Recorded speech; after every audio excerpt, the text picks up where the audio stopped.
네, 미국 증시 흐름 속에서 국내 시장에 대한 투자 전략을 알아보겠습니다. 연결고리 오늘은요, 교보증권 윤여민 FP 자리하셨습니다. 어서 오십시오. 네, 안녕하십니까. 네, 자, 첫 번째 연결고리부터 보겠습니다. 주제 공개해 주시죠. 산업재가 또 간밤에도 잘 갔던데 그중에서 이 캐터필러가 되겠습니다. 자원개발 장비 사업에서도 강세를 띈다. 그러니까 기존 사업에서 잘하는데 자원개발 장비도 잘한다. 이런 내용이 되겠네요. 네, 예. 뭐 건설 장비 제조 분야에서 세계 시장 점유율 1위죠. 한 그쵸. 13% 정도를 좀 기록을 하고 있고, 특히 주택 건설, 그러니까 인플레이션에 어떻게 보면 하나의 척도가 될 수 있는 네, 이제 중요하죠. 그 인플레이션 관련된 쪽에서 봤을 때 그 신규 주택 건축 허가 건수가 팬데믹 이후에 계속해서 지금 늘어가고 있고 네. 여전히 호황이다. 그래서 내년까지도 건설 장비 부분은 이제 견조하게 매출이 나오지 않을까라는 예상을 하고 있는데, 네. 사실 이 이제 건설 이제 뭐 좀 더 넓게 보면 SOC 관련된 그렇죠. 부분이 네. 사실은 이제 바이든 대통령이 서명을 했는데 네. 지금 최근 좀 약간 태클이 걸리면서 맞아요. 약간 조금 이 법안이 표류한 듯한 느낌이 있지 않습니까? 그래서 어떻게든 지금 다시 통과시키려고 애를 쓰고 있죠. 네, 하고 있는데 사실 약간 불투명해지고 있습니다만, 이제 이 회사 같은 경우는 이제 사실 이제 원자재 가격도 이제 폭등을 하면서 이제 자원 개발 쪽에 사실 이제 수요가 또 생기면서 네. 뭐 이쪽으로 좀 수혜가 있지 않나라는 좀 얘기가 나오고 있어요. 먹거리가 생겼네요. 네, 그래서 자원 개발 장비 사업 같은 경우도 캐터필라 이 회사의 총 매출이 한 18% 정도 되기 때문에 뭐 이제 건설 장비도 어쨌든 뭐 법안과는 상관없이 네. 지금 계속해서 수요가 늘어가고 있는 상황이고, 그러네요. 자원 개발 쪽도 지금 장비 수요가 늘어나고 있는 부분이 있기 때문에 3분기 실적이 좋았거든요. 근데 네. 4분기에도 실적이 계속 호조가 되지 않을까, 계속 그 견조한 흐름이 이어가지 않을까 하는 생각을 하고 있고, 네. 사실 주택이라든지 비주택 건설 모멘텀은 뭐 계속해서 북미 쪽에 좋지 않을까 좀 예상을 하고 있고, 이러한 부분들이 제가 볼 때는 뭐 내년에도 충분히 이어지지 않을까 생각을 하고 있고, 특히 네. 이제 그 철강 가격, 이제 어떻게 보면 건설 자재 쪽에서 보게 되면 뭐 여러 가지가 좀 들어가겠지만 철강 쪽 가격에 대한 부분도 약간 수혜가 있지 않을까 생각을 해요. 그래서 그렇군요. 뭐 철강 같은 경우는 이제 원자재 가격이 좀 약간 하락할 수 있다. 왜냐하면 너무 이제 인플레이션에 대한 부분이 있으니까 좀 네.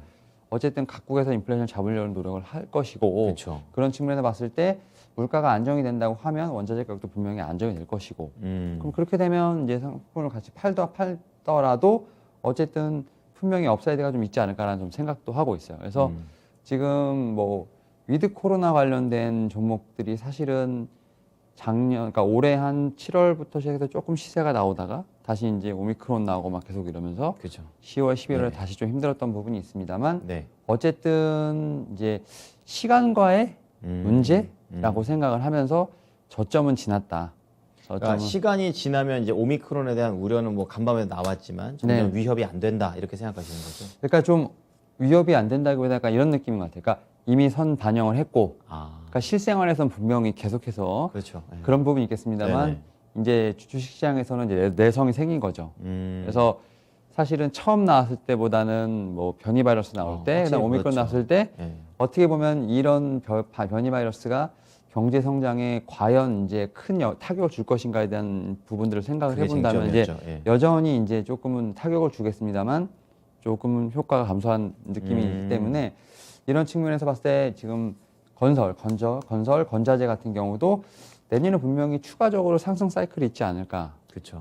생각을 하면서, 지금 6월 달에 지금 246불을 찍고 사실은 크게 큰 폭의 조정을 받아서 한 20% 정도 조정을 받았는데, 네. 여전히 제가 볼 때는 20% 정도 업사이드, 그러니까 지금 240불까지는 다시 한번 반등의 기미가 충분히 있지 않을까라는 생각을 하면서, 네. 이 종목 같은 경우는 오히려 지금 조정 시 매수에 대한 리포트들이 좀 나오고 있다 말씀을 드릴 수 있을 것 같습니다. 네.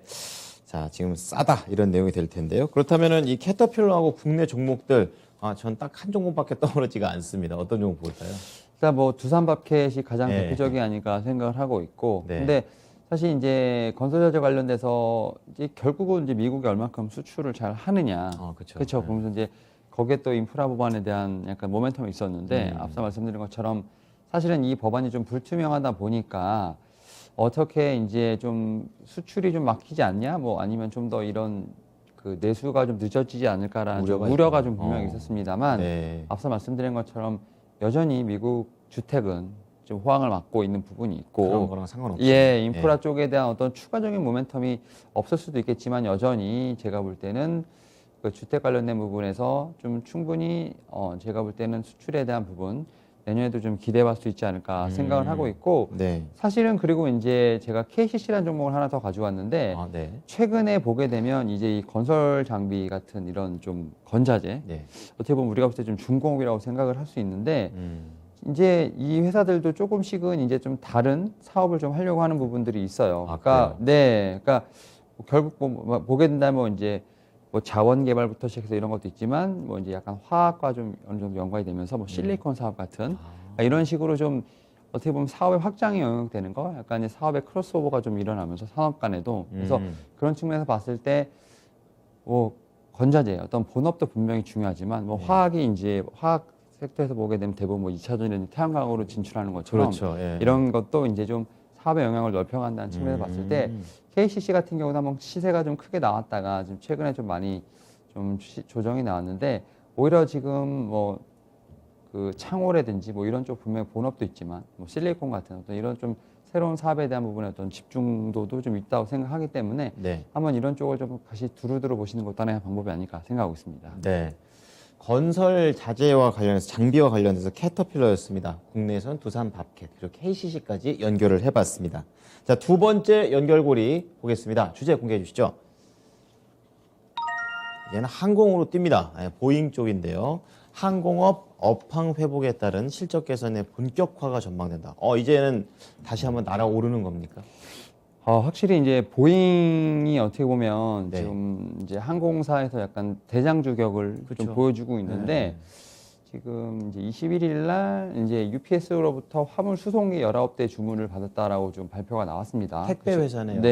네. 그러니까 이게 보면 우리나라도 뭐 계속 얘기가 나오지만 네. 이 화물 수송과 관련돼서는 코로나19 영향을 많이 피해가는 것 같아요. 미국도 마찬가지인 것 같아요. 그러니까 사람을 나르는 건 약간 리스크가 있지만 네. 화물이니까. 예, 그래서 네. 지금 올해 지금 보잉 같은 경우도 지금 화물 수송기 판매가 역대 최고 실적을 기록할 것이다. 같은 전략이군요. 예, 나오고 있어요. 그래서 뭐 최신 이제 초대형 화물기 80대도 그렇고 뭐 이런 걸 이미 다 수주를 끝냈기 때문에 이제 화물 같은 경우는 아무래도 이제 여객보다는 좀 더 크고 그렇죠. 그 다음에 좀 이게 좀 약간 커스터마이즈가 되는 것 같아요. 그런 측면에서 봤을 때 좀 비용이 좀 더 비싸다는 측면에서 봤을 때 제가 볼 때는 충분히 실적에 대한 부분은 모멘텀이 있지 않을까라는 생각이 들고 있고, 예.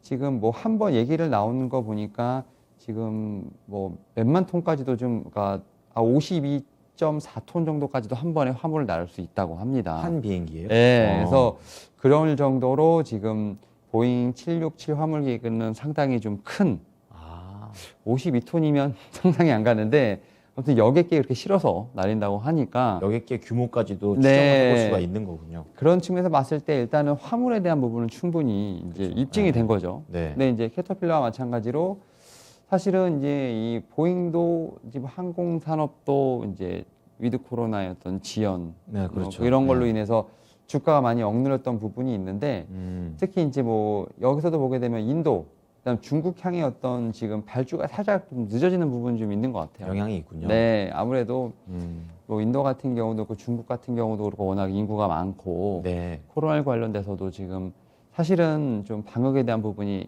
여전히 조심스러운 부분이 있기 때문에 그렇죠. 이런 측면에서 봤을 때 뭐 좀 추가적인 발주에 대한 부분 좀 기대는 하고 있습니다만 그런 부분이 일단은 올해보다는 내년에 좀 1분기 이후에 좀 선명해지지 않을까 좀 생각을 하면서 네. 일단 이런 종목들 같은 경우는 일단은 지금부터 모아가야 하는 전략 좀 유효하지 않을까 좀 생각을 하면서 미리미리. 일단 그 내년도에는 뭐 인도에 대한 뭐 발주라든지 수요 그다음에 중국 관련된 부분도 좀 어느 정도 좀 지켜봐야 되는 부분이 있기 때문에 네.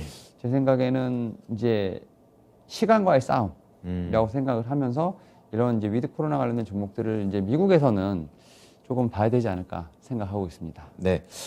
미국에서는 이러니까 갑자기 뭔가 조건이 붙었는데 그렇다면 국내에서는 아직 아니라는 건지 어떤 종목으로 볼까요?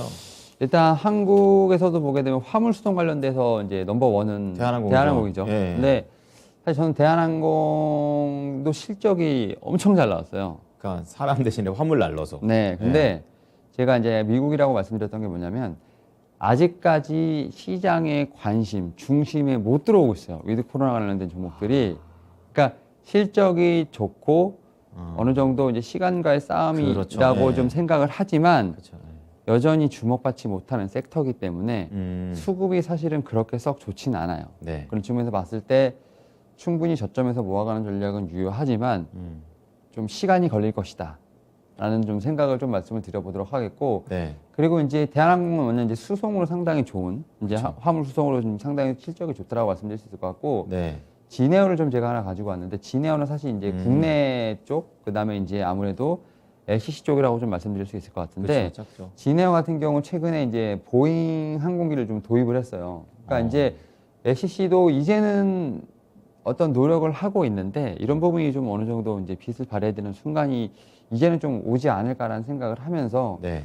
사실은 이제 LCC도 상당히 많은 이제 이제 어떻게 보면 다이어트를 했죠. 재무적인 다이어트도 좀 많이 하고 있고 그 다음에 제가 볼 때는 이제 여행에 대한 기대감은 충분히 이제 있는 상황이긴 한데 우리나라 같은 경우는 좀 특이하게 네. 어떻게 보면 계속해서 확진자가 늘어나고 있고 지금 계속 최고치를 찍고 있는 상황이지 않습니까? 네. 지금에서 봤을 때 아직까지는 시장의 관심은 좀 없는 상황. 하지만 오히려 좀 편안하게 모아갈 수 있지 않을까 생각을 하면서 오히려 저는 이제 여행주보다는 항공주가 훨씬 더 위드 코로나 열렸을 때 좀 더 수혜를 보지 않을까라는 생각을 하면서 뭐 대한항공이나 진에어 같은 이런 종목들 한번 차분하게 좀 보시면 어떨까라고 말씀을 좀 드려보도록 하겠습니다. 네. 큰 종목에서는 대한항공 그리고 작은 쪽에서는 진에어를 말씀을 해주셨습니다. 네, 오늘 내용 잘 참고하겠습니다. 한 주 동안 고생 많으셨어요. 네, 감사합니다. 네, 지금까지 교보증권 윤여민 FP와 함께한 연결고리였습니다.